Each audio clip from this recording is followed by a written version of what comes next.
I am a troubled voter. As a student of history, I tend to look back at the years to see if there are any signs that the direction we are heading is in some way a place we have been before. So before I go any further, let me state for the record that I'm not trying to persuade anyone to vote for one candidate or another. I feel that by doing so, I would be just as foolish as the many celebrities that have endorsed one candidate or another. Let's take Sarah Silverman to begin. She is an actress, comedian, raised in New England. She does not have a degree in economics, political science, or foreign affairs. To the best of my research, she has never sat in on any high-level, top-secret meeting in the White House or on any committees in Congress. She has never run for political office, and from the success of her show, I can assume that she makes more than the $250,000 cutoff that Barack Obama has set for new taxes.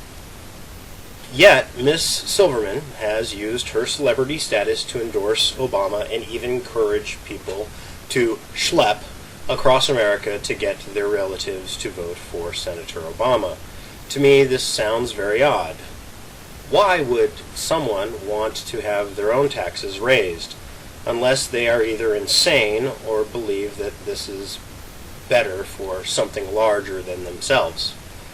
Now, since I have not seen Sarah causing harm to herself or others, I can assume that she is partially sane, even though she has been dating Jimmy Kimmel. Now, this brings me to the later. Perhaps she is feeling that by paying more in taxes, the middle class will benefit and she can feel better about herself. Yet, for the last several years, when she was not being taxed, she did not take 3 to 5% of her earnings and donate them to me or anyone I know. So this brings me to the conclusion, I have no reason to listen to her. Now wait, I'm not a Republican. I just want to point out that there are some very stupid reasons to vote and very few smart ones. When we vote on the 4th of November, I hope that each one of us is voting for a good reason and not because we are turning into a nation of sheep. I am a Hillary Clinton supporter. There, I said it. I voted for Bill Clinton twice in separate elections. I could have voted for him more, but I did not register through Acorn. Okay, so, Hillary. For months we supported you, and you took our money and spent millions telling us Barack Obama was not ready to be president. You said that his ideas were fantasies. Bill told us, give me a break, when stumping for you in the primaries. Now what? Were you just kidding? All that money you spent was just for a goof? Where is the credibility? How come so many of the people that supported you just nodded their heads and said, okay, when you said, my bad, can't vote for me anymore, so vote for Obama? Did we just become a nation of Anakin Skywalkers? Sylvester Stallone endorsed John McCain. I am shocked to have learned that Mr. Stallone actually has a college degree. He has a degree in fine arts from the University of Miami. Now, it took him several years because he dropped out after 3 years and only later worked out a degree agreement with the president of the university. This still goes back to my argument with Sarah Silverman. Stallone does not have a top-secret clearance to give an accurate endorsement of any candidate in the realm of national security. And again, I'm sure he hasn't made less than $250,000 in a few decades, although if you count his alimony and divorce settlements, he might have good reason to want Obama, but still supports McCain. I still don't think that this celebrity endorsement should give any one sole reason to vote for McCain. Moving on to the most bizarre endorsement I have ever heard. Oprah. Who can say anything bad about Oprah and live? Oprah is a billionaire, so automatically she can't be considered in touch with the middle class. She also doesn't have an education in economics, foreign affairs, domestic relations, or military history. She did study communication, but yet without a secret clearance and regular briefings from the CIA and Department of Homeland Security, I don't see how her endorsement has any credibility. Joe Lieberman could be the most credible or least credible endorsement out there. First of all, 8 years ago, he ran with Al Gore and obviously said nobody should vote for George Bush. Well, considering how low Bush's approval rating is right now, we can assume that Joe Lieberman and the 51 million people majority that voted for Al Gore were right, including Bill Maher. Joe Lieberman does have a degree in politics and economics from Yale University. He is a senator that chaired the Committee of Homeland Security and Government Affairs. And he also was on the Committee of Small Businesses. He was the first person in his family to go to college, so I can see how he has ties to blue-collar workers in the middle class. He probably should be the one nominated for president. He does support John McCain, but then again, did not support him until after he dropped his own bid for the White House.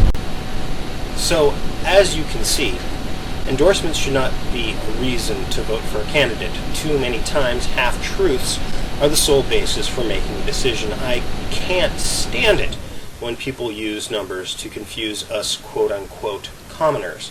For example, McCain voted 90% of the time along the same lines as George Bush. This sounds like a lot, but scientists say that chimpanzee DNA is 98% like all humans' DNA. I have to admit, if you look at a chimpanzee, it looks nothing like McCain or Obama, although there might be some behavioral similarities between the chimp and the incumbent. Let's also examine the statement, we have 3% of the world's oil and use 25% of it. How is that possible? Hold on. Let's clear that up. Now, this statement is two statements in one. The continental 48 states has 3% of all the world's oil that is underground. In comparison, Saudi Arabia has 41% of all the world's oil in the ground. The other half of the statement is that the United States uses 25% of the oil that is pulled out of the ground every year. Now, since the U.S. is only 4.5% of the world's population, our consumption is considered high, but we are the most industrialized nation. Japan is the 10th most populated country and is the third largest consumer of oil behind China and the U.S. Like the U.S., Japan is a highly industrialized nation, and Japan doesn't have any domestic oil. So, in short, having 3% of all the oil is still a lot. Would you rather have 90% of the annual salary of a high school teacher or 3% of the annual salary of Bill Gates? I rest my case. Ultimately, anytime you hear someone use numbers to get a point across, be sure to write that down and look it up. The numbers are used to confuse the listener and make the speaker sound smart. I have heard too many celebrities promote their candidate for self-serving reasons based solely on their opinions. Celebrities have as much right to endorse a candidate as I do to star in a multi-million-dollar movie. I have to question the judgment of Tom Hanks in his YouTube endorsement video simply based on his decision to star in Joe versus the Volcano. Bill Maher is an English and history major that is a libertarian that doesn't vote for his own party's candidate, much like Ben Affleck. In both actors' case, they should be removed from the celebrity think tank for the movies House 2 and Jiggly, respectively. Happily, the world will go on, and despite whoever is elected, many of us will not be affected greatly. So I suggest to all of you not to listen to any suggestions. You will be better off if you think for yourself and not become a follower of the herd. If you really are interested in the environment, perhaps you should vote for Ralph Nader. Perhaps he won't win, but the message will be heard.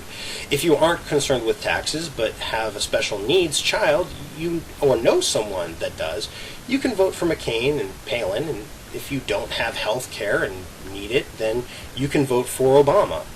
If you aren't voting for someone but actually against someone you don't want to win, then you are fouling the process.